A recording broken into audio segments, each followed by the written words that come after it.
how to make LDR work, have a plan to get together. Physically. Oo. Yan ang Basta, pinaka. Yan. mag-LDR ka, pero yung plan mo is dapat in 5 years, magkasama na tayo. Parang Right. gano'n. Tapos, dagdagan ko lang sa sinabi ni Maricar, when you say, sige, magplano tayo, 5 years na mag-LDR, another point dun sa sinasabi mo is, how much ba kailangan natin? Example, nandito tayo sa Pinas, hirap tayo sa pera. We need, let's say, 5 million.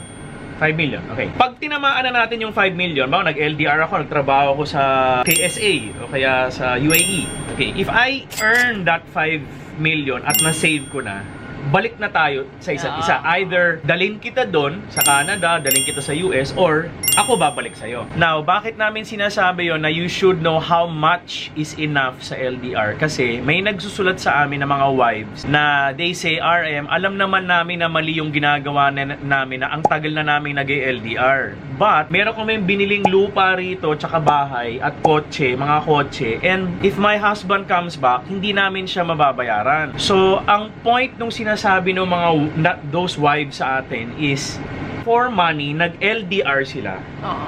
Ngayon, dahil hindi nila alam how much is enough, also for money, they cannot also be together na.